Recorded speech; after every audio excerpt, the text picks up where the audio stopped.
Carolyn Holzman, and this is Confessions of an SEO. Confessions is a short-form chat about SEO in which I share my personal and professional views based on over 17 years as a frontline SEO, SEO tester, and now forensic SEO. Spoiler alert, my views typically are not those that you're going to hear all the time. I'd also like to thank Ahrefs for sponsoring this episode. Welcome to Season 5, Episode 35 of Confessions of an SEO. Not that anyone would be able to tell, but starting today, I am embarking on a completely specialized project that required just a little bit of effort on my part to get licensed. And I'll say, little effort because it took 2 years to complete the coursework in my spare time. And this past week, I sat for the exam and was granted a license. So I'm still SEO and marketing and moving forward in a more social way to work, even if I'm still in my home office. Last week, I continued my mission to help people expand their minds on where content related to their business or service can go that isn't the website. I called it Is Mo Content Mo Better?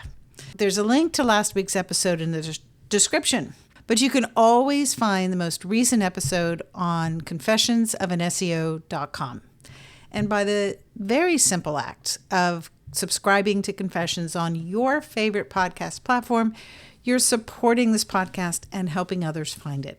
Thank you to Ahrefs as the sponsor of this episode. Today's highlighted feature is their web analytics. It's a really great way to track website traffic. You can use focused insights. It's privacy-friendly, cookie-free, and very fast. You can get conversion insights with custom events and funnels, so you can track signups, clicks, and form submits. You can build funnels to map key user flows and see where users drop off and fix it fast. Get started for free when you sign up for Ahrefs Webmaster Tools. This week, I want to touch on not just the current running spam update, but on an incident that was brought to light at the end of the week. But first, I have a joke for you. Google and Bing walk into a bar. WP Engine, Vercel, and Fastly say, "We'll be your servers for today. Oh, wait, we can't fulfill your request." Okay, well, this past week, or rather this month, has been a bit harrowing for certain sites, and I presume the people who are responsible for them. Thanks to some observant SEOs, they noticed that buried deep in Search Console, in the settings, there are crawl reports. And those crawl reports revealed that on or around August 8th, Googlebot practically disappeared from their website. And I say practically because, these sites went from, let's say, 10,000 or more, tens of thousands of crawls by Googlebot per day down to 10, like the number of fingers you have. Now, that's steep, no matter how you slice that one. And if you're one of those webmasters, yikes. So for the next 3 weeks or more, even more webmasters started to report similar issues. Barry Schwartz did a very comprehensive write-up coverage of all those comments, to which John Mueller replied, "Thanks, and yes, we had an issue with crawling on August 28th, but it's fixed." And some said they experienced the same thing with Googlebot, to which John replied, "No, our systems are separate and independent." And then someone asked John, "Since this is a crawling issue, are you going to rerun the spam update?" To which John replied, "No." Now, any normal SEO would leave this at that. Welcome to my world. So this got my juices going. Let's look at the timeline when the crawlers went dark. And if we want to be dramatic, we can call it the timeline of chaos. All right, so August 8th is when the crawl rates began plummeting across multiple platforms. That would be, WP Engine, Vercel, and Fastly. And I'm going to say likely more, but I'll come back to that. On August 16th, PPC Land's data showed 8,000 to 9,000 daily requests of Googlebot on their site were dropped to near zero. And then between August 25th and 28th, Glenn Gabe and others in the SEO community began to amplify this issue. And on August 28th, John Mueller finally confirms, quote, there was an issue on our side, unquote. So now, if you will, with me, put on your own forensic hat. We need to look for patterns, right? And fortunately, like I said, these were fairly easy to identify. It wasn't random. It seemed to be specific hosting platforms. Vercel, WP Engine, Fastly, and I'm going to say likely others, but there were enough squeaky wheels that this pattern emerged about these particular platforms. Now, it seems to not just be Google, because there are reports of Bingbot also experiencing similar drops in the crawl rate. And just so you know, at the end, I kind of have a theory that accounts for all of this, including the Bing situation. Now, obviously, it wasn't everybody's site. I have Search Console access to 36 plus sites, but none of them, were hosted on any of these platforms, and none of them experienced what was described. Now, from all accounts, it does not appear to have impacted rankings.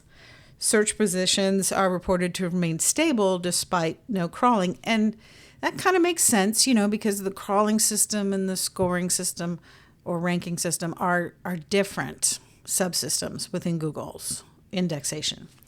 Now, while the reports have been fairly antiseptic, there's likely some degree of revenue impact. I mean, possibly, right? Probably not going to be a lot of public crying about that unless there's a lot of people who experience it. So what else could be going on? Like enterprise clients, they're wondering did we choose the right hosting provider? Because, you have to remember, Google acknowledged it was on their side. So it's really not fair to any innocent bystanders like the hosting companies to kind of, fire or complain or whatever. So, but ultimately, what was it in the end? What was the sort of ground zero problem? And I have a theory. So, first thing I looked at was to see, did any of these guys share certain features? Did they share any kind of similar infrastructure? That's code in my word for, did any of them use Cloudflare? Now, from what I can tell, WP Engine uses Cloudflare's edge network. Vercel has its own edge network, but many sites also use Cloudflare. And Fastly operates an independent edge infrastructure. So, like I said, they don't all share Cloudflare. So that kind of shot down my theory of Cloudflare, it's a problem. Okay, but we have, in fact, several independent edge networks, and they experienced the same crawler issues simultaneously, which suggests the problem wasn't vendor specific. So if anybody's out there going we need to fire our platform, no, you do not. I mean, unless you have other reasons, but not for this one. And this particular type of clue also strengthens John Mueller's statement for the issues being related to Googlebot, that it was on their side. The same way that Bingbot's issues are on Bing's side. So what specifically about this this edge network created the results that people were reporting? So in a nutshell, these are what they call server-side rendering platforms, which means I'll go into it just a little bit, but not enough to make your eyes roll back. But it basically means the timing between the rendering on the server of that content occurs and the time that the bot arrives to read it. Those timings were off. And so what that meant in real terms is when the bot got there before the content did, those servers were throwing 500 status error codes. I know I said that very calmly. So let's put a pin in this for the moment, because I just want to clarify. Personally, I have not been responsible for a site on these platforms or a site that was set up necessarily for server-side rendering. But that being said, I'm very grateful for others who have experienced this kind of situation, and they've shared it. And these status codes, these 500, and it's not just 500, it's like anything that starts with a 500. There's multiple ones. I won't bore you on all of them. But it kind of depends, like if they were like rapid fire one after the other. This is kind of not good. And when I say not good, I mean like not good, especially if you're an e-commerce site and especially if you're in Q4 of the year. All right, so going back to what happened. So in order to achieve what they do, it's what they utilize essentially a very aggressive, they being these platforms, aggressive caching system. Because the content on all these sites, and these are typically very large sites where it makes sense for them to be on these platforms, all of their content is what you call dynamically rendered on the server side. Now, this is a very common situation. There is nothing new in this. There's nothing wrong with doing this. It's done for speed. And definitely an enterprise site would employ this. The caching is done ahead of time so that when the bot gets there, and I'm going to explain it in layman's terms, when the bot gets there, all its food, the meat, the veggies, everything is already cut up, chewed up, and the bot just has to open up and grab it all. In this case, the bot showed up expecting a very easy meal, and the server said, "Hit the road, you bum." And not just once. You know, if Googlebot's going to go to a site 10,000 times a day, they're going to do that. And in this case, it was 10,000. Get out of here. Now, there are far more technical descriptions available, but either way, ouch. So what did this likely trigger? You know, probably some sort of, and I'm just going to call it a protection algorithm that's trying to prevent the server overload on each one of these platforms. So we've got the situation here. Bot arrives. Server says, nope. Now, Google tells us that this is fixed. So how do we know Google fixed the situation? Well, I'm glad you asked. In my indexation research, I look at all the Chrome builds. When are they deployed? What do they do? You know, do they crawl straight HTML code, or do they actually do render crawling? And then I also look and see when do they shift from crawling HTML to render crawling. So on August 29th, Google issued a new Chrome build into the crawling system, and it ends with the numbers 154. So for sanity's sake, instead of reading out the entire Chrome build version, we sort of abbreviate that and just call it Chrome 154. But a couple of days earlier, on August 25th, is when the sort of listing of all the Chrome builds and the change logs on everything.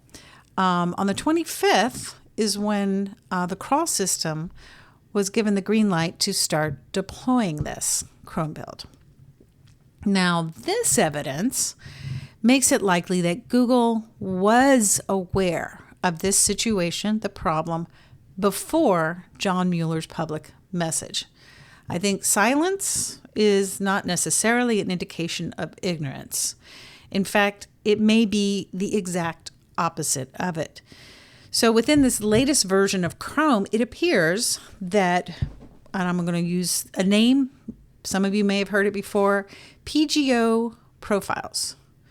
Now, I've spoken about these before, but basically they are a set of instructions, a sort of predetermined set of instructions that guide the crawlers. So PGO profiles control Chrome engine behavior. Since Googlebot uses, a headless Chrome for rendering, PGO profiles can directly control JavaScript, execution timing, rendering pipeline timing for very complex ways that sites manage their information, and cache interaction behavior. All of that to say that server-side rendering race between the bot arrival and content rendering, they can kind of control, they don't control the server, but they can control the bot behavior to wait for it. So if Google identified that Googlebot was consistently arriving before the API data, which loaded on those server-side rendering sites, so if they arrived before that API could fire that request, a targeted PGO profile could be set up to optimize that time lag. So basically, it's increasing allowances for the different actions. So everything works together. Like when you're making dinner and you're timing out when the roast comes out of the oven with the mashed potatoes and timing everything. So at the end, everybody lives happily ever after. This is also why rerunning the current spam update wouldn't solve any of the issues of this event, because to determine something is spam or not spam, a search engine needs to crawl it. They need to be able to crawl it. And the whole point here is not only are they not able to crawl it, they don't even go back. So what lessons can we as SEOs learn from this, even if it didn't affect us this time? Well, first, I think we all need to read the crawl reports in Search Console. It's a good catch, whoever that was that first raised their hand. And secondly, maybe some monitoring of these crawl reports with some sort of proactive warning system, especially when you have a very dynamic, complex stack of technology on your site.